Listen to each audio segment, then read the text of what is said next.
welcome to 1991 Movie Rewind, a podcast where we watch and review every movie released in 1991, from the all-time greatest classics to the critically panned and everything in between.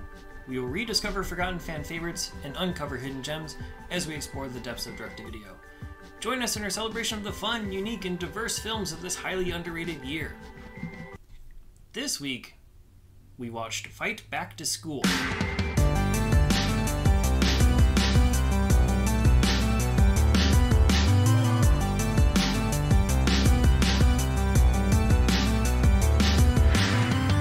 This is Nikki. This is Jon, and thank you for joining us on 1991 Movie Rewind. In Fight Back to School, Star Chow, played by Steven Chow, is the leader of a special unit within the Royal Hong Kong Police. When the latest drill reveals his inability to keep his team safe, Star risks being removed from the force. Captain decides to test this young officer's skills through an undercover mission instead. Star must work to recover missing firearms that are hidden within a school by posing as a student. Screenplay by Gordon Chan and Barry Wong, directed by Gordon Chan, and released in Hong Kong on July 18th, 1991. Well, I think this is probably the first movie where I know the answer 100%. But have you seen Fight Back to School before? No, I have not. Yeah. I don't think it ever got a U.S. release officially. And so the only reason it's on this list is because it is watchable through... well, at the time, it was YouTube was the only way, which we do count as a viable option as long as there's English subtitles and there's no crunching of the picture or speeding up of the video. And now it's on Hi-Ya, which is a relatively new streaming service. So yeah, I don't think it's seen by hardly anybody in the US unless they imported DVDs or Blu-rays, which is also an option. I've seen some Hong Kong movies. Most of my experience with that is Jackie Chan, which I think we've mentioned in past podcasts before. Mm-hmm. But I don't know. What did you think? It was... I mean, I liked it, but I wish there was more fighting. Yeah.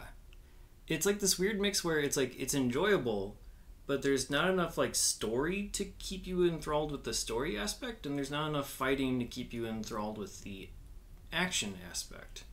They focus a lot more on the comedy side than I thought they would have. Yeah. Which is fine. I don't know if that's like on purpose. Probably. Yeah. I mean, this movie is one that makes me want to watch more of this director's movies. Just more Hong Kong movies in general from that era, because it seems like a lot of them either go super serious action or they go playful, silly comedy route, like this, or parody. And Steven Chow definitely tends to go towards like the funny, goofy stuff. Mm-hmm. And sort of, a lot of the people that we're going to see in this movie would be following him, and it's a very small circle of people within the Hong Kong cinema world from what I was seeing in the credits. And so like a lot of them are just, cross-pollinating into all kinds of other movies. But yeah, I kind of want to see, is this an anomaly, or, are there more action sequences in future Steven Chow movies, or is this par for the course, or am I just used to Jackie Chan where it is much more of a action base where the choreography and the fighting is part of the humor? Like, I don't know if it's just different styles or just, what. But yeah, this is definitely meant to be a comedy, and the opening sequence is probably the best example of it, in my opinion. So, like, when the credits start up, there's a lot of close-ups of, like, guns being loaded and, putting on the gloves and sunglasses and getting ready for this big important mission. And then, like, shortly after that, it shows, the team, like, getting ready to infiltrate this base, and then they're stopping to put in eye drops, or they're stopping to put on chapstick, and, like, they're doing these complicated hand signals and all this kind of stuff, and it just makes, gives you that mix of, like, goofy and serious right away, and sort of sets the tone for it. And then I think where it really kind of, like, goes over the edge is, like, they're there to, like, rescue a hostage, and at this time we don't know that it's, like, a fake Yeah. Like a test. Yeah, we don't know it's a test. We don't know, like, the deaths are just, fake or whatever as part of the test. And so he rescues the girl, and she's like, wow, you're really good at this, huh? And, like, he's, like, pushing her away. He's like, stop. Like, yeah. Like, he's no, like, okay, leave me alone. Yeah. Yeah, so I think, like, that little moment where he's like, no, stop, ew, go. That's kind of what solidifies it for you. But it's a really solid sequence, too, just in terms of, like, direction and, some of the fight scenes and the gun work I thought was pretty well done in that, too. So after the first scene, we go right into another one of what I think is probably one of my favorite jokes. I think all of my favorite moments of this movie are at the very beginning and then at the very end. Yeah. Because he's, it's revealed that it's a test mission and that he failed because his entire crew died, even though he rescued the hostage, and it was technically a success because the hostage lived and was rescued through, like, this thing where he sets up his gun and fools the enemy in thinking he was right around the corner, and he, like, props up his gun and then sneaks around back, which I thought was going to come into play later on in the movie, but spoiler, it doesn't. But yeah, he's about to, like, lose his job or get, demoted. I don't know if it's fully made clear as to what's going to happen to him as a result of this, or if he just isn't going to get a promotion. I'm not fully sure. But they go to, like, put the disqualified stamp on the papers, and he stops it by, like, rushing his hand in, and his hand gets stamped, and then he tries to stamp it again, and he puts his other hand in there, and then he does it a third time, and he throws his whole head in there and stamps his face. So, like, those are a couple of my favorite points, and now you know the joke before going to see the movie if you haven't seen it before. But the plot is very loose in this movie. They don't really care a whole lot about story, I don't think. I don't know if you got that impression or not. Not really, because it's just like funny scene after funny scene. Yeah, it's like, okay, let's get to the point where we can set up this scene, and then who cares about anything else, right? Like, let's just throw up random excuse to get you into the school, and, like, who cares how good it is? Let's just get you into the school. Yeah. But, I mean, there are other movies where it's an adult undercover at a high school that have been made.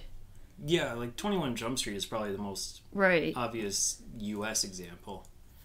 It's just, they don't say anything about, like, why he's there or whatever, or why he transferred. It's just like, here's this new student coming in, and then, he hates school. Yeah, it's a very, very loose premise. It's the chief is like, I have this gun that I used to have. I was on a mission. It's very sentimental to me, and I lost it at the school. I can't just go back to the school and tell them when I lost it because I'd be too embarrassed. So can you please infiltrate this school as a student and find it for me? Simple, I don't know. It's like even story. Like even like the over the top premise is part of the joke, and it's like sort of letting you know, like, don't care too much about the plot because we don't take it seriously, clearly, either. The chief, by the way, was played by the writer Barry Wong. I don't know if you looked that up or realized that. So yeah, he was an actor and writer. He had done Hard Boiled, Armor of God, Twin Dragons, which we've talked about when we were talking about Double Impact. And yeah, so he's also been in a whole bunch of other stuff. But he also passed away shortly after this movie, honestly. He passed away in January 1st of 1992. Oh, that sucks. Anyway, his last role was a movie called Yester You, Yester Me, Yesterday, which is an interesting title. Just looking through the credits, it just made me want to, like, watch a lot of these different movies. It's just, catchy titles for movies, and I have no idea what they're really about, but a lot of them are about, like, cops and ghosts and all kinds of stuff. Anyway,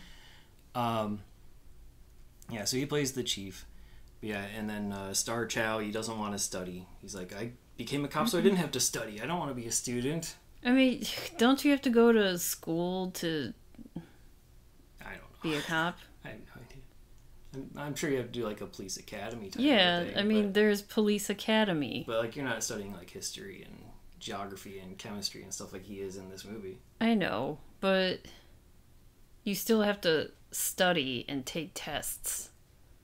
Yeah. And he doesn't want to do any of that. No. Well, I know I know that just like, yeah, any class. He's like, anytime they have a test or anything, he's either trying to cheat or, like, even later on in the movie, he's just like paying people like, hey, just write my papers. Yeah. Yeah, he's paying them off and he's like, yeah, I need your homework, let me give you money. Yeah. And then at one point he's trying to cheat on a pop quiz by having the janitor, who is also an undercover cop, helping him with the answers, and like he's like calling on his cell phone to the police department, and they're all looking up stuff to help him pass this quiz. They're like, he's calling his boss and the police department, asking them, history questions, and no one in his police department know the answers, so they're like looking through their old history books, I guess, that they have. Since internet's not a thing. Right. So, I think they're like relaying. Like, nobody knows this in this forest. Yeah. I mean, that's probably the funniest.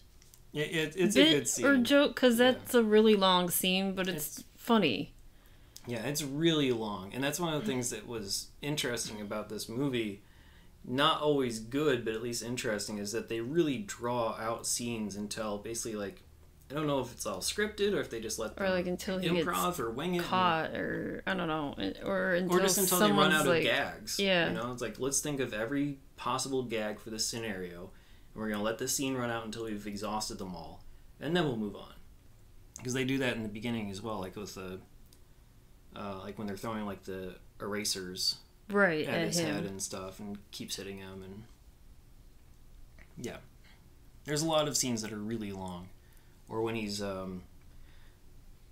getting punished for not studying or turning in his homework, like him like standing outside the classroom with signs. Yeah, he's wearing a bunch of signs, and on Hi-Ya they don't tell you what these signs say. Yeah, we watched it on Hi-Ya primarily. But they don't have the subtitles. We had to watch it stuff on YouTube to find out what these signs were. Right. What was written on these signs, because that was also another long scene. The other thing is, this movie's like dubbed. Like, I don't know if it was like Cantonese into Mandarin or Mandarin into Cantonese. It's weird because it did look like it was dubbed, but I mean, it should be Cantonese. But I don't know why they would dub Cantonese onto Cantonese. But everything just seems kind of off on the audio soundtrack. Yeah. So, okay, well, yeah, the sign where he's wearing random sign, and then, the sign, when we were watching and trying to find out what the signs were said, even the translation didn't really make sense. Yeah, the YouTube translation, YouTube subtitles were not very good. So we probably didn't get those jokes. Yeah, there may have been jokes in there. I'm not fully sure. So pick your poison in terms of what translation you want, I guess. Right. You're going to have something that might have a little bit more broken English or less context. Hi-Ya seemed to be pretty accurate in terms of that than what we saw in the YouTube stuff, but it won't have any translation for the written Yeah, anything stuff. That's written, there's no translation. So there's that, but then... Yeah, that whole part, I mean, I didn't think it was not funny. I was like, I don't get what's funny. We weren't sure if it was like, more specific other than, didn't hand in homework. Yeah, because it just said, to the teacher. Because the signs, what we were reading or were translated in English were just like, did not do homework. Mm-hmm. Still has no homework. Yeah. And then... another longer one that I forgot. I don't even know. Yeah, it was something like talking back to teacher or something. Yeah. Something along those lines. So very basic punishments. There was right, and then the last time that he's wearing a sign, he has to like carry 2 books, like one in each hand, and then he's standing on one leg, and then he also has like a chair on his head, like trying to balance all that. Yeah. So, I mean, that's supposed to be the comedy. Yeah. Just like the crazy punishments that these teachers are giving him. Yeah, the exaggerated. For not doing homework. I also think part of the joke was supposed to be him trying to avoid the glance of Miss Ho. Yeah. Who was like in charge of the class, like the supervisor of that grade, I guess, or, you know, that segment of the class. And also like his crush. Yeah. She's like a tutor / like counselor. I guess so. I don't really know the dynamic. Because, like, she's not a teacher. She doesn't teach any classes that they're in, but she's in charge of the class. So whatever that might mean, there's no American equivalent that I know of. It's whenever he did get thrown out of class, he would go to wherever her office is. But her office really isn't an office. It's just like an open classroom. Yeah, or one time it looked like it was in the teacher's lounge area. So maybe she didn't even have, like, she just hangs out in the school. And they're like, go see Mrs. Ho or Ms. Ho. Mm-hmm. And she's like, what did you do today? So she's trying to help him, you know, study. Right. And he sort of does, because he's kind of has a crush on her. Well, he has a crush on her. Yeah, and he has to study because if he gets kicked out of school, then he fails the mission and basically loses his job fully for sure. Yeah. So even though he wants to quit, so there's like a part where he's actually trying for like a bit. Yeah, and getting mad, and then he starts to pay people off. Yeah. Right. So, but in the middle of all this is the janitor. Which is who the school affectionately refers to as Uncle Tat. Yeah. I don't know how long he's been installed in this school, but it turns out he is also an undercover police officer. Mm-hmm. I guess there for the same gun mission. Yeah, to help him? I mean... he had been there for a long time.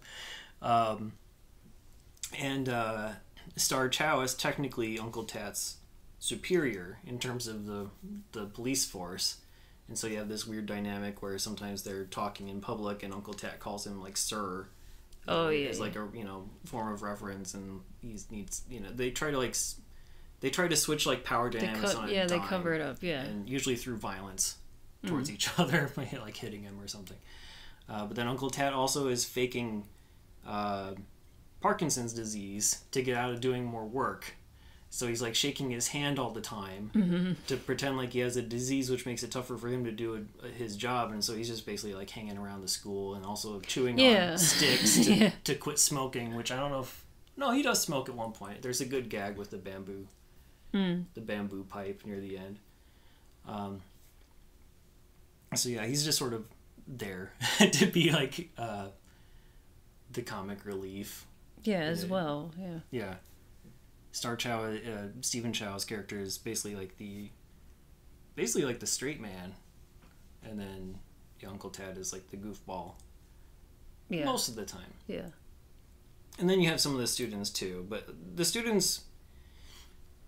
One thing I wish this movie had more of is personality within the students. We get to know Turtle Wong a little bit, played by Gabriel Wong. Which is... Okay, here's a weird thing about Hong Kong cinema, if I can sort of... I noticed that there's a lot of trends in terms of character names and also just subject matter in movies. So Gabriel Wong, he's also going to be in Fight Back to School 2. There was a 2 and a 3. Yeah. Right?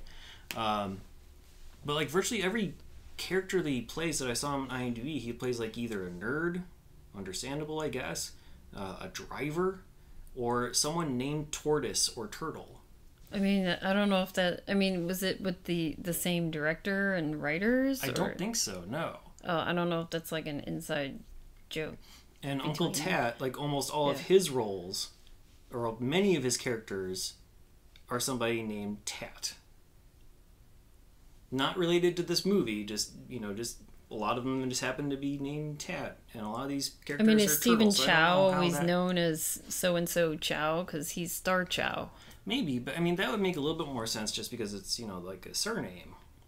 But, like, Turtle? That's not a surname. Maybe that's his nickname, and he's like, just use my nickname for everything. I don't know. It was just odd, and I'm curious as to if anyone knows more about how these things are. Like Hong Kong movies from the 90s. Yeah.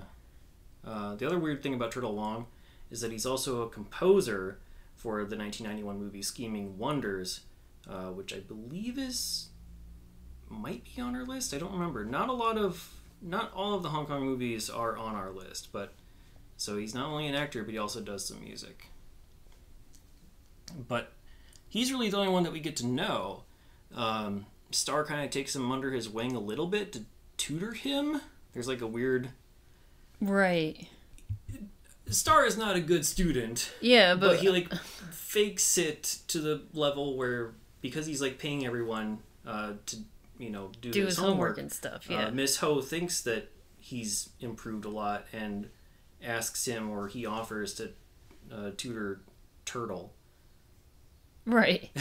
And then basically that form of tutoring comes again in violence by smacking him on the head whenever he's like not looking down at his book. And right, like he goes to his house because his mom, this part, he goes to Turtle's house. Yeah, they say mom in the movie, but the credits on IMDb indicate grandma. Oh, okay. So I don't know which one's real, but...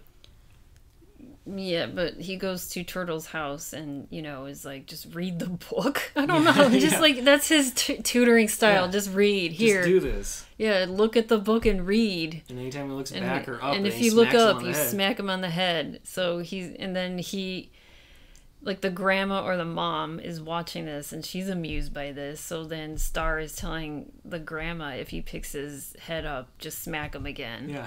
And then she's just like constantly smacking him on the head. Yeah. It works. Yeah. That's his tutor style. I don't know. That's how it goes. But that's about all we get. Like, we get a couple, it's just, like random vignettes of funny scenes. Yeah. I mean, my mind kept going back to, like, Billy Madison with this movie.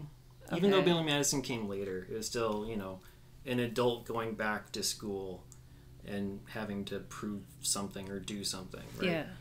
This is obviously different because he's trying to blend in with people of his same age group instead of, like, working his way up the ranks in elementary school, like in Billy Madison. But,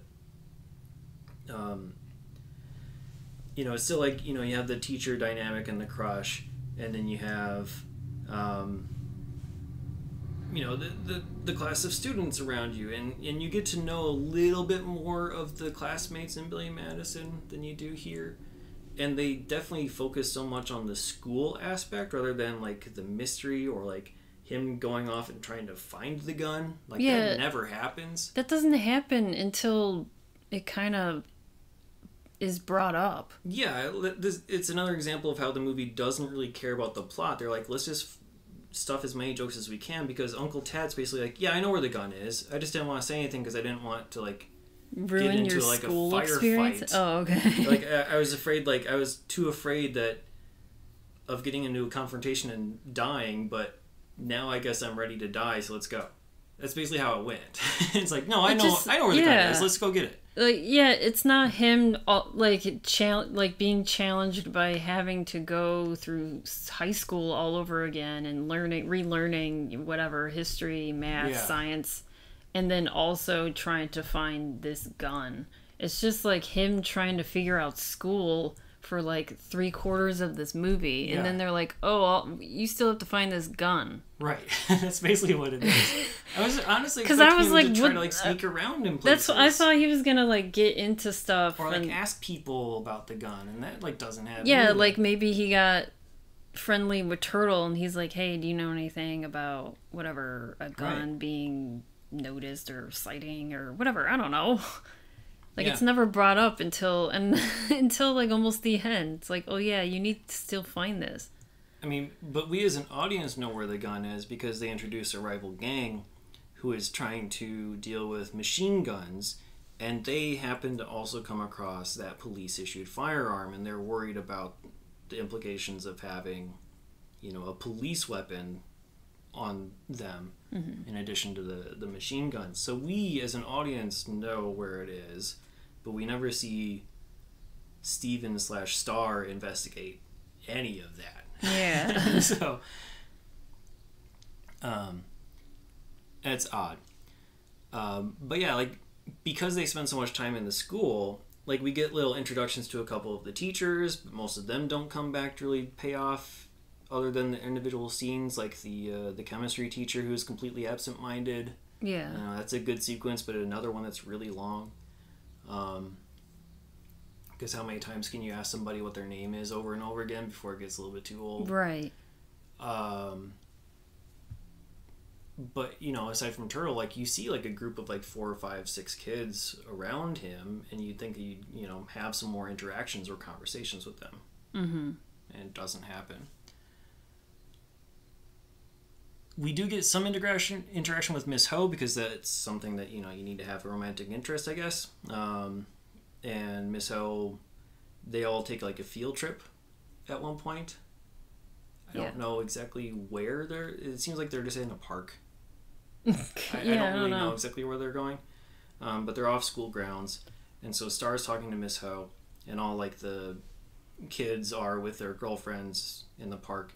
And Turtle Wong's girlfriend was playing Game Boy, and I think it's, like, the second movie that we've come across where there's been a Game Boy in there. And I want to know what's in these Game Boys.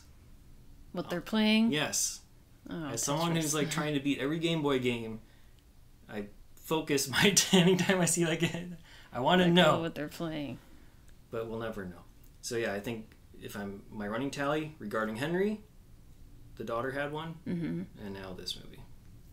Anyway, Miss Ho. You gonna make a list on the website? Make a list, times. If we had like. I don't know. I had a really tough time getting screenshots for Regarding Henry, so if I can find a way to get a screenshot of that scene of her playing, then I'll have, like, screenshots accompanying the Game Boy. Yeah. I don't know. Look for it on the website. Maybe zoom in on her. Yeah, but I just couldn't even find that scene, like, on, because I didn't have the full movie I could pull from when we did the episode. When we did it before, it was a rental, so we didn't. The rental was gone by the time I had screenshots. Okay. Anyway, a little behind the scenes knowledge there. Anyway, they're in a park. Miss Ho is talking to Star.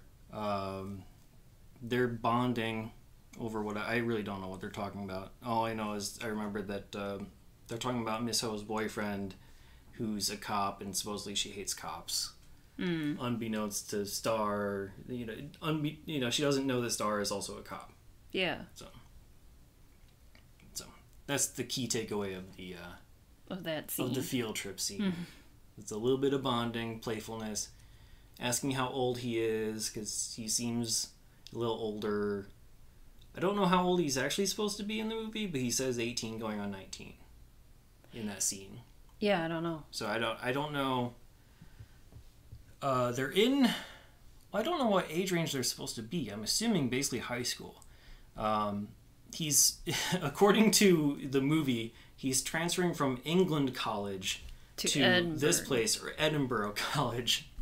So I'm assuming that basically is, like, equivalent to high school for us. Yeah, I mean, because this is something that I looked up, because they have British Hong Kong. Do you know about this? Yeah, I mean, Britain owned Hong Kong for a number of years. Yeah, for 100 years. Until 1997. Yeah. So, yeah, that's what I was looking up. So I was like, okay, their schooling is probably similar to British schooling, which... Right. So he's going to, quote, college, but college in Britain is kind of like a secondary... It's kind of like junior, senior year of high school. So it's like just those college. couple. Yeah, it's just like the 2 years before you get into university. Sure. They don't call... Yeah, they don't call college. University. They don't call college over there college. It's just university. College over there is what this is, which is like the last 2 years. It prepares you for university. Yeah, and that's sort of how it should be used in the U.S. too, because there is distinctions between actual universities versus like colleges. A college, yeah. Which are also, both are post-high school, but we don't really make that. But where were we going with that? Oh, 18 going on 19. So, yeah. like, it still seems like kind of old for that type of year of I think also, I get this from watching Skins. Okay. Because I know. Because they're in college, and from watching that, they were like 16 to 19 aged kids, or teens or whatever. So maybe college kind of extends to like what we would consider to be our first year of university. It could, yeah. Because when I was first watching Skins, however many years ago, they were in college, and this is before I knew about the difference between college and university. But I'm like, wait, they're like 16, 17, 18. And that's when I had to, find out the difference between college and university. Okay. They're between 16 and 19. You could be in, quote, college over there. And it did not throw any red flags towards Miss Ho, so they're good. And they remain good, for the most part, until near the end, where Uncle Tat gets temporarily abducted. From that gang. Yeah, it's like the gang is there. Small little plot thing. Turtle starts the Star Gang at college, and starts collecting production money from all the different students. And then the rival gang, led by Teddy Big, wants to, start trouble and stuff. And so, before they go and get the guns and everything, they're actually like close to leaving to go get the guns and stuff like that. But he gets abducted temporarily. He gets like a bag put over his head, while Miss Ho is at their place. Because we didn't talk about this, but at some point to sort of like add to the cover, they say that Uncle Tat is the father of Star Chow. Mm-hmm. And so that becomes like a whole like... Yeah, like there's like a whole thing where like, oh, you kind of look like each other. Yeah, there's all kinds of like madcap stuff because he gets in trouble, and the only way to avoid him getting into trouble is to basically have I think him that's be the father, where, that's the part where Uncle Tat is helping him cheat on that test because he's just sitting outside of that classroom, and he has like an apple, a banana, like a little toy car, right? Because he's trying to get the answers, and then he'll throw up an apple through the window, and that gives Star the and they're communicating through like inclination. A beeper, basically. Yeah, the inclination, like, oh, the answer is A. Oh, A for apple. Yeah, and then B is when he throws the banana up, it's B. He throws the car up, it's C. But D, he didn't. Uncle Tat didn't have anything for D or something. No, he barks like a dog. Oh yeah, he barks like a dog. It's like D. Dog. D for dog. So yeah, he's out there barking, and then that's when he gets caught. Yeah, the teacher comes out and catches. Yeah, he's so like, "What is?" Yeah, because the teacher doesn't even see Star. This is the fun. I don't know. I know this is all a comedy and whatever, but like the teacher doesn't even see Star. A on the phone, B on the beeper, like cheating this entire time. Talking into his hand. Yeah, he's like pretending that he sort of like has his head down, but he's talking to his hand into his hand. Like it's obvious that he's cheating. Right. And the teacher is not paying any attention to that until Uncle Tat starts barking out the door. He's like, "What's going on?" Yeah. And then they get in trouble. Yeah. So anyway, the cover is Uncle Tat is the father, and that also leads them to say that that's why they're living together right now, not because they're both undercover in the same case, but that they're related. And so Miss Ho is there to visit for whatever reason. Uncle Tat leaves them alone because he thinks that they're going to be getting it on with each other. He misinterprets the situation and like leaves a condom for him, and then like getting kicked out of my own house, I guess. And so he just walks out, and then he gets pulled into the alley with the bag over his head. Yeah.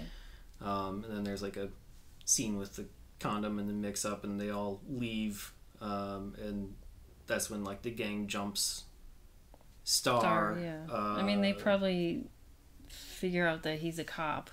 That's when Miss Ho figures out that he's a cop, is because they're talking about things and like they mix up their language and stuff, and then Miss Ho's like, okay, no, I get it, like you're a cop, whatever. So, like she's like mad that whatever. But yeah, she's supposed to keep it secret the best that she possibly can. By the way, I just want to take a moment to just talk about like how good like the physical comedy is in this movie too. Like Steven Chow especially, like not just. I think, okay, if we're comparing the two people who I've seen in Hong Kong cinema, Jackie Chan is better in terms of like physical comedy, in terms of fighting and comedy combined. But Star Chow, like he knows how to separate those two things, and just like his facial reactions too. It's just very. He has a rubber face without being like over exaggerated, if that makes sense. So it's just really interesting to watch and see him, do his thing, and then Tad is just, a giant goofball teddy bear type of character. And you can't help but love him there. But yeah, now we're getting to the end, because they basically just kind of say, yeah, screw it. Yeah, I knew where the guns were. Let's go get them. Right. And so they go into like this parking garage type of structure, and there's this truck that has not just the police gun, but also all of the other like machine guns that they're planning on selling to a terrorist, I think it is. And so Star gets in the car and like hijacks it and like books it out of the parking garage, assuming that Uncle Tad is in the car as well, but he's left behind. They go to the back of the school. This is where I was like, where are they? Because everything, it looks like a kindergarten classroom where everything is very... Well, before that, when the rival gang calls them, like, oh, I have your guns or whatever, like, give me my guns. And I think he says, like, meet me in the back of the school, but it's basically like an open field. Right? And so, like, they meet there. Before they get there, they, like, douse it with gasoline and whatnot. And then, like, he beats up a few more guys. No, he says, okay, yeah, all your guns are in there, and they all go into the van or whatever. And then he, like, lights it and, like, blows up the truck with some dudes in it, and then fights some other guys. And then they run to the school. And yeah, the reason it kind of looks like a kindergarten room, like you were saying, once they get to the school, is they're setting up for some sort of like a party, like a like a holiday event thing. Yeah. And it's like a fair, and they've built like this really, really intricate maze in, I guess, the gymnasium area. I don't know, but it's like a massive area because it's it's like a large maze, and that's where like the climax of the movie takes place. Yeah. In the Road to Peace, like it's like a cultural fair type of a thing, and that's like one of the English words that's on there is like Road to Peace, and it like leads into the maze, and that's where all the violence happens. It's in the Road to Peace. Centerpiece of the maze is like this giant room that looks like something you would see in Takeshi's Castle, most extreme elimination challenge, where it's that's very. It's like cartoony. Yes. Yeah, it's like a way to do like a Scooby-Doo thing while still making it realistic. Yeah. Yeah, so you have like this big giant circle and then a bunch of doors that lead to somewhere. So like a whole bunch of like revolving doors, and so people could go at one door and then come back through a different door, and just makes it a lot more realistic, and that's where a lot of the action happens, is using these fake doors to revolve and be a vehicle for comedy. And it works really well, and like all the kids get involved too. Like they have a bunch of like fake guns and they're chasing after these people with real guns. But one of the kid has a real gun, and I forget exactly how. I think like one of the bad guys got beat up and left it on the ground, or dropped it, or died and left it. At one point, one of the kids gets shot in the leg, and they have to drag him off. And yeah, so they're like all being basically like held hostage at some point. And at this point, I don't really fully know what the gang leader wants, because the guns are blown up. I think he just wants Star to come out so he can be killed. Beat him up. Yeah, beat up or killed, because he's, you know, if you don't come out, then I'm going to start shooting all these students. Like, don't think I won't do it. I'll give you till the count of whatever. And at this point, the chief comes through. Yeah, with like a machine gun. Scissor legs, they call him. Which is such a good little line there, too. Yeah, and he goes through with like a machine gun, just mowing down all these guys. Like missing everyone except for the bad guys. Yeah. Like, he's just not really looking. He just comes in, barges down the door, and starts shooting, not even caring who he's gonna hit. Yeah, talking about the sequence doesn't do it justice. Yeah. It's funny how it works out. Yeah.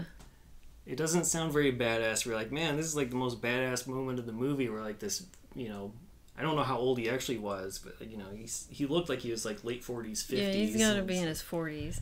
He's taking all of the glory away from Star. Yeah. So, but yeah, eventually Star has to like save the day, or in tandem with Scissor Legs, and then yeah, that's about it. And then at the end, he gets the girl. He gets Miss Ho. Yeah, and I mean, she it's funny. That's another funny little sequence too. After he saves the day, you know, all the kids, the students, I don't want to say kids, because they're all just like teen. Yeah, they're all like 17, teenagers. 18 as well. I think it's like a couple days later, though, technically. Yeah. Or definitely not that same day, because she's dressed differently. Yeah. Well, yeah, and then they're all calling him, you know, like, oh, you're a star, or Star, you're a star. Yeah, and they're saying like, their goodbyes and stuff. And like, thanks for saving us, blah, blah, blah. And then all of a sudden, this, like, music starts, like, sexy music or whatever. And then Miss Ho, she's dressed up in jeans. I don't know. And, like, leaning seductively towards, like, the gate of the school. Yeah. Yeah. And then all the students are like, what? Yeah. They all make like a face like, whoa, look at this hot woman. Like, oh, you're so lucky. Like Miss Ho is hot for like, they've never seen her dressed up in like tight jeans or in a shirt. Mm-hmm. Well, I mean, she was basically wearing the exact same thing every single day. She probably. And they're like, oh, you're so lucky, and that's kind of it. It ends. And then you get bloopers. Yep. We were trying to remember if this is the first movie that has full-on bloopers during the credits. Because I think we want to see bloopers. Yes, especially in comedies. Yeah, I think that's the last time we talked about bloopers. I think we were like, how come there's no bloops? Yeah, probably. Like, we need some bloops. Yeah, and we got some bloops. We got bloops. And they're decent bloops. Uh-huh. There could have been more bloops. Maybe there is more. I don't know. I think we definitely talked about everything in the plot that we need to talk about. The one thing I didn't talk about a whole lot is the score, the music in this movie. Yeah. Is like way over the top, goofy, crazy. It's like the type of music that you would see on YouTube for like those animal reaction videos. Yeah. Or just kind of like music that they play for America's Funniest Home Videos, or, you know, that definitely type of it's slapstick that sort of like music. Someone or like silent movie accompanying soundtrack where, you know, like the music like a is slide whistle, and then I don't know, oompas and anything. Crashing plates. I don't know. Right. I don't know. Yeah, I don't think it went that far, but yes, it wouldn't be that far off. This. By the way, so this is the weird thing. The music was done by Wong. but this is the only credit that Pong Wong has on IMDb. So I'm wondering if that's just like a fake name type of a thing for somebody who didn't want to put their name to it. Or is it like an aggregate effort where they did maybe just like source music from other people? Or is it like Cam? Right, like Cam. That's what I was going to say. Like, so there's this movie called Pieces, a horror movie from the 80s, which is amazing. The music is absolutely amazing. And is credited to Cam, who is not a real person, we found out. No, later. It's just like an amalgamation of random artists. So there is no Cam. There is no Cam. But this is Pong Wong is the Cam of Hong Kong. Of Hong Kong. So, whatever. It's still it's the music is really fun. It's obviously goofy and meant to be exaggerated and over the top, and that's what it is. Other cast and crew that we haven't mentioned yet. First, the director Gordon Chan. A lot of these movies I just don't know, so I apologize if I'm missing some favorites for anyone who's really into the scene. But Gordon Chan has also done Fist of Legend and The Medallion. Those are probably the most well-known U.S. movies, or ones that have come over here. I already talked about Barry Wong, who passed away in 1992. We have Steven Chow. We talked about him just in terms of, like, you know, assuming that you know who he is, but you probably know him from Kung Fu Hustle and Shaolin Soccer. Those were the two biggest hits in the U.S. that came through about 10, 12 years later. In 1991, we'll see him again a few times. He's in Fist of Fury, God of Gamblers Part 3, Legend of the Dragon, and Tricky Brains.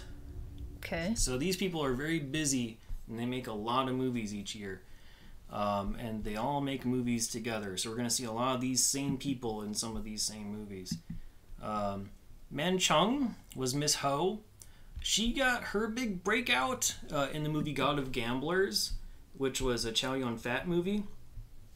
And then she was also in All for the Winner, which is a parody of that movie, which was Steven Chow's big breakout hit a couple of years prior to this. So I don't know if she was parodying her own role in God of Gamblers, but All for the Winner was like the big, you know, breakout for Steven Chow and the crew. Chow and Man Chung did about 10 films together between 1990 and 1994. Wow. So we'll see them together, most likely as love interests in most of these movies. Uncle Tat, he passed away kind of recently. February 27th of 2021. He is basically, again, to compare to Jackie Chan, and I apologize if I'm just going back to the same well a whole bunch, but it's the best I know right now of Hong Kong cinema. He is basically the Sammo Hung to Chow's Jackie Chan, meaning like he's the older, you know, bigger, wider set sidekick in these movies. He's just not as active in the martial arts aspect. But yeah, they partnered up through a bunch of movies as well. But Uncle Tat, played by Mantag, I don't know how to pronounce this name, Mantag Ng. He's been working since 1975, and he has worked with Jackie Chan as well in things like Miracle, the Canton Godfather, and stuff like that. He's also been in A Better Tomorrow Part 2. And that's about it, honestly. A lot of these people that we talked about already, and a lot of them we're going to see again in the same 1991 movies I mentioned with Steven Chow. The other person I do want to mention, I noticed at the very bottom of the credits that they have someone credited as the Tea Lady. Not as part of the cast, but as part of the crew. A woman named Young Lin Young, Y-U-N-G -Lin, and then Young, Y-E-U-N-G. I was just curious about that because I've never seen like Tea Lady as like a credit for a crew before, so I clicked on her name. Provided tea for. Yeah, but it's interesting that that's like an actual role. I want to be the Tea Lady. But I clicked on it, and what surprised me, and the reason I'm mentioning it, is that in 2018, she won a Hong Kong Film Awards Professional Achievement Award for her service in the industry over the years as a tea lady. As a personal tea woman? Yeah. For she got recognized for... Yeah, that's cool. Yeah, it's really cool that they would actually, you know, not just recognize the front of the camera people, but Yeah, I mean, here's the tea like lady. showing respect. An award. Really cool. Other awards, since we're talking about that, we can transition into the Hong Kong Film Awards. This movie did not win any, but it was nominated for a few. It was nominated for Best Director. It lost to Once Upon a Time in China, which we'll see at some point. Nominated for Best Actor for Steven Chow. Lost to a movie called Alan and Eric Between Hello and Goodbye, which I don't think ever came here. It's not possible to watch for us. Man Ta-ng did get a supporting actor nomination as well, but lost to Hoi San Kwan for the movie Lee Rock. And then the screenplay was also nominated, but lost to the movie To Be Number One. So, regardless, it was still a massive box office hit in Hong Kong. Got about $5.6 million equivalent worldwide, but none of that was in the US since it never reached the shores in theaters. On to true crime and pop culture, I believe. This movie was released. This was released July 18th, 1991 was a Thursday, which was the day before the Mike Tyson thing. Okay. So I already talked about Mike Tyson. We talked about Mike Tyson a few weeks ago. So I don't have anything. But, I mean, I looked up TV that was on Thursday because we have the TV guide. So on Thursday night, ABC, we talked about this last week, Father Dowling's Mysteries was on. After that was a show called Gabriel's Fire. Have you heard of this? No. That sounds like a religious thing. Like, No. Well, it sounds like it could be, though. Like Angel Gabriel and whatever. Gabriel's Fire is an American crime drama that is about a man named Gabriel Byrd, who's played by James Earl Jones. He was a former Chicago police officer who, over 20 years prior, had been wrongfully sentenced to life imprisonment for the murder of a fellow police officer. He shot the officer to protect a defenseless mother and child who the officer was about to murder during the '69 police raid, which the police raid of, Black Panther Party, Fred Hampton. Sure. So this, it's like... That's a heavy... Yeah. That's a heavy movie. Or right. I never knew that James Earl Jones did TV like that. Yeah, I never even heard of this, at all. But it only lasted one season, but this is interesting where it only lasted, it was 22 episodes, but then they did a revamp version called Pros and Cons. Do you know Pros and Cons? No. But it's just the same character. James Earl Jones plays the same guy, Gabriel Byrd, but he's a cop in LA now. So, the same year? One show? It was at the end of night, so it was 91, 92. Huh. So they basically canceled. They canceled this, and then started this right away. Tried to reboot 91, 92. Unless that was sort of the plan, is to kind of have almost an anthology. I just said that. That's interesting. Yeah. But yeah, that was probably a little bit before its time, or people weren't. I don't know.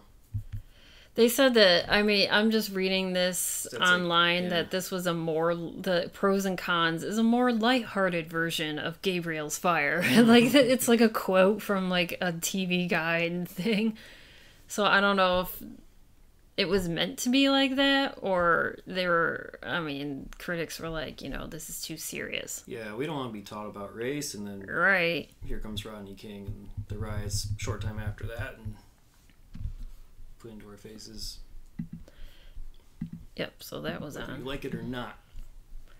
And then, after that was Primetime Live, which we talked about last week. And then, on CBS was Top Cops, which we talked about last week as well.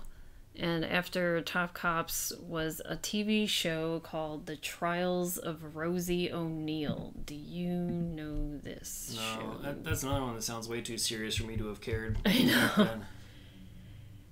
It's, this was another show that, this lasted 2 seasons. It stars, right? You know, a drama show, and each episode opens with the character Rosie, and is played by Sharon Gless. And she is being interviewed by her therapist, but you never see the face of the therapist. Okay. Just had a divorce, and her husband was an attorney, had an affair, left her, and then she's trying to work in this she is also a lawyer, and she's working in a public defender's office for the city of Los Angeles, and it's just her dealing with her divorce and then also dealing with work. So it's a metaphorical trial. She's not actually on the trial. Trials, yeah. Oh, trials. Yeah. Did you say that initially? Yes. Oh. So yeah, it sounds like they're using like the therapist as like a Doogie Howser, like bookmarking, like let's just have some narration to set up the episode. And yeah, it's like kind of like her pointed at the end, saying, you know, I'm 43, I'm divorced, and you know my husband cheated on me. Her, you know, going to an actual trial. Who knows? Right, yeah. Like it's a legal drama, but then also her dealing with her divorce. That lasted 2 seasons. Okay. I still don't want to watch it. Yeah, me neither. I watched the James Earl Jones one. I'm curious about that, but right. And then this after that it's a mini series called Golden Years. Have you heard of this? Like the Stephen King. Yes. Yeah. Okay. Yes. So I the TV guide that we have for the week has, you know, Michael Landon on the cover because it talks about his recent death. But then also in the TV guide, it talks about This Week on TV, and it talks about Stephen King's. So yeah, this is an American television science fiction thriller. It's a limited series that aired in 7 parts, and it started July 16th, ended August 22nd, 1991. The plot is about someone by the name of Harlan Williams, an elderly janitor who is caught up in an explosion at a top-secret lab where he works. After surviving but discovering he is now, quote, aging in reverse, he ends up on the run from an operative of, quote, the shop. Mm-hmm. Okay. I've never seen this. I haven't either. The article, it says this week Stephen King meets Cocoon in a new drama series. Stephen King's Golden Years is about rejuvenation. It says a decidedly Big Brother-ish agricultural testing facility where a central casting perfect mad scientist is working on experiments designed to accelerate the healing process. His lab blows up, killing 2 assistants, but not the custodian, who's 70-year-old Harlan Williams, and it's played by the actor Keith Zarbaka. I think that's how I'm saying. You will know him because this is how I know him. He plays Detective Herschel Biggs in L.A. Noire. Oh, okay. He does a lot of voice roles. He did like Transformers. Yeah, it's always interesting. He was Laserbeak in Transformers. When you look at like credits and you see such massive lists of voice credits. Right, yeah. But when I saw his face, and then I was like, oh, okay, he's the L.A. Noire guy, if you know. One of them. One of the detectives, the older one. Yeah. So that's interesting because he plays a 70-year-old, but I mean, he's like, right. I'm sure they started him off in makeup. Like as old like, and then going back in time, reversing. Because like now he's not, he's like 68 now. Yeah. So they started using his 30s. Like, like that Great older America Six Flags old man makeup. Yeah, old man mask. Working backwards. So, okay, it's a 70-year-old custodian Harlan Williams who happened to be in harm's way at the time of the explosion. Harlan recovers quickly, but his eyes glow a bit.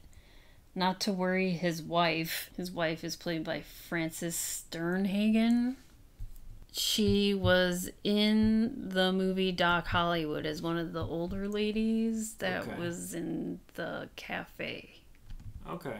It's told it's a short-lived phenomenon, and by the end of the 2-hour opener that I guess was this week, Harlan is feeling peppier than he has in years, and it's just about him going back into his 30s. And then shadowy people want to find out what is making Harlan younger, and the best way to do this is to perform an autopsy. Well, yeah. So yeah, I would watch this Sure. if it was somewhere. It might be. And then, we're back to Fox, which is The Simpsons True Colors, which we talked about last week. We did, yeah. And then Beverly Hills 90210. Yeah, and then Simpsons was on Thursdays for a while. Yeah. And on NBC was The Cosby Show, Different World, Cheers, and then Wings. So no Seinfeld this time. Because last week Seinfeld was on a Thursday. I mean, wasn't that still basically like first season of Seinfeld, where it was maybe like removed because it wasn't... That was like the third season. Oh, was it third? Second or third. Okay, well, never mind then. So yeah. And then also we noticed in the TV guide that on MTV, and we watched this like right before we recorded, was that there was like a 1-hour party, I guess, on MTV that started at 7 o'clock Central Time. It was Bill and Ted's premiere party for Bill and Ted's Bogus Journey. Yes. And there is like a 10 or 11 part thing on YouTube, and we watched all 11 parts. Yeah, someone basically took out all of the commercials and music videos and like movie clips, and it was just the interstitial stuff hosted by Chris Connolly and Pauly Shore. Yes, and it's just them interviewing people in the movie, and then the bands that were playing that were also had songs on the soundtrack. Yeah. Most of the bands. Yeah. That were, and it's, I don't know, I liked all of it's very it was like Pauly Shore just being very awkward with everyone. Yes. And then Chris Connolly trying to do his job. They're rarely together though. No, yeah, because Chris Connolly is actually doing his job and interviewing, random people from the movie, like, Keanu Reeves, Alex Winters, and then there was, he interviews Keith Coogan, who's not in it, and then like Isai Morales, so it was just like random other actors who were in the crowd, I guess. Yeah, and it's very loud in the background. They have hard times hearing. Yeah, it's very awkward. But, Chris Connolly's trying to do his job and interview people, and then they always cut back to Pauly Shore, and Pauly Shore is just, like, trying to bother all these random band members, asking anyone who is in a band, like, do you have a song on the soundtrack? And some of them say yes, some of them say no. What? He says it in a different way. He's like, do you have a soundtrack in the movie? Yeah. He keeps on saying, do you have a soundtrack in the movie? And then, there's one part where he's like, oh, there's Faith No More, but Faith No More is on stage playing. He's like pretending to...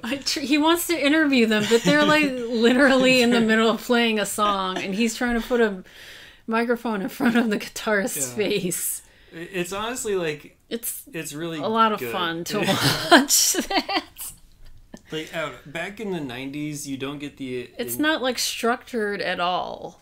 What I was gonna say, like, but I like really it. Like if you're watching this in the 90s, you don't really get the impression that Pauly Shore is in on the joke. But watching this now, he totally knows what he's doing. Like yeah. Like he's fully like immersed in like the joke the whole time. And it's just really funny to watch him like play up this character the whole time too. Right. It's kind of like I don't know if Chris Farley based this on him or I don't. The SNL skit where Chris Farley is interviewing people and he's like, hey, do you remember when you were like in the Beatles? That was cool. That's kind of like how Pauly Shore is. Like he's going up to like Van Halen and I don't know, like Paul Stanley from Kiss. Like he's going up to all these like rockers, like Steve Vai, whatever. Mm-hmm. And then he's just like, hey, when I was a kid skateboarding, you were like my hero type of thing. Right. And they're like, half oh, of his, all right. half of his interviews are like, I'm not good at interviewing. Like, I just want to like hang start. out and like have fun. Right. And then he just asks them like random question, or he doesn't even ask them question. He's just like, hey, Sometimes when he I was doesn't. younger, you were my hero. And then, yeah, he just keeps talking until he's able to riff enough to make a bit out of it, and then throw it to a music video and you're done. Right. It works well.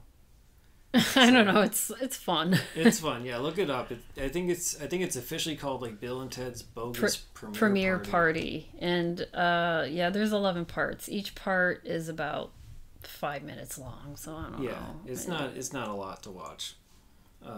But yeah, it's fun. Yeah. So 30 years ago, you could have seen it in its entirety with right. no more music videos and whatever else was in there. Yeah. Yeah, they didn't even show clips because they'll be like, here's a clip from the movie, and then they didn't even, they cut that out. We'll talk more about Bill and Ted at some point in the future. Yeah. So we'll move on to rankings and ratings. So on your 1 to 5 star scale, where would you put Fight Back to School? I'm going to give this a 2. A 2? Oh, that's lower than I thought you would, honestly. Oh, really? Yeah. On my 0 to 4 star scale, I I'll probably put it at like a 2.5. Just because, like, if it had like more like actual plot and like character development and like stuff like that, as opposed to just like pure gag fest, it would have been higher. I wish it was more fighting. Like yeah. Like I gave Double Impact a 2, but I don't want to say this is better than or not as good because like they're both like. They're even for you? Yeah, they're like even because I mean they both make me laugh, but this one made me laugh more just because it's a comedy. But yeah, this is like legitimate there's laughs. Like no, I mean if this is considered to be like a Hong Kong like kung fu movie, there isn't much fighting until like the last 5-10 minutes. Yeah, I don't know if it's meant to be a kung fu movie, and I know that like Steven Chow does not consider himself to be like a martial artist. Like he doesn't consider himself to be good at that. So maybe that's probably why, but that makes sense. So yeah, 2.5 stars for me in my 0 to 4 star scale. Every movie is worth watching once. Would you watch it again? Yeah, I'll watch it again. Yeah, I would too, although I would say I'd probably want to either watch the sequels more than this, because there was a part 2 and a part 3, and I'm kind of curious as to how they did that. I did not look up the plots to find out. No, I don't. Yeah, I didn't want to look up the plot.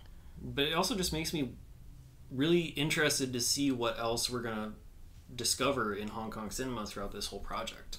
Like this, I think is a perfect appetizer to sort of dive into that world. So I'm looking forward to that. But if you out there want to watch Fight Back to School as of this recording in August 2021, it's available on Hi-Ya, which is also available through Amazon Prime. It's also on YouTube, or if you want to go with import DVDs or Blu-rays, it is available that way as well. So always check your local listings. As for us, you can listen to us on all of your major podcasting platforms. Please remember to rate, review, subscribe, and tell your friends. It really does help us out a lot.